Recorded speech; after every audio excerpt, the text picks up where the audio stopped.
So next we're learning FlexBox. And next thing we're going to do is we're going to look at the order. And so CSS tricks, you have CSS tricks FlexBox, properties for the parent. We've already looked at those. Now we're going to look at properties for the children, flex items. First property we're going to look at is order. So I have some code here. I have all these divs. They have IDs. And then over here, I've specified the order. The default order is 0.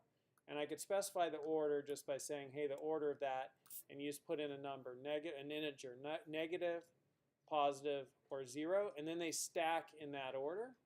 And so right now, if I have order here 20 on 20, the way these stack is like this, right? 1, 2, 3, 4 through 20.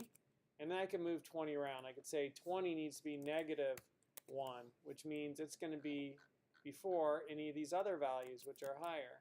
Or I could say that 20 is just 0. And 20 is before 1. So it's going to be before 1, same place.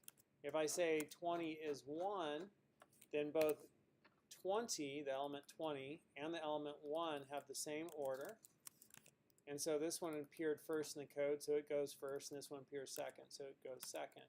If I could change the order of any of this, I could say this is, 5.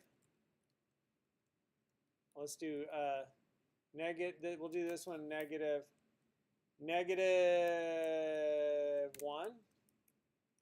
negative 2, negative 3, negative 4, negative 5. So we're going to have 15, 16, 17, 18, 19, 20, and then 1, 2, 3. 15, 16, 17, 18, 19, 20, and then 1, 2, 3, 4, 5, 6, all the way up. So this is kind of cool because it allows you to, if needed, change the way things are laid out on your page. And you can rearrange content. You could use JavaScript to do that. You could change your order, and you can rearrange content on your page, get it to do something else. So that's the order child property. Much clearer, right?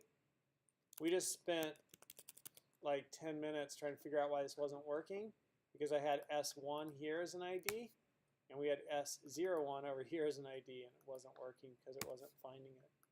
All right, so that's the order property with FlexBox.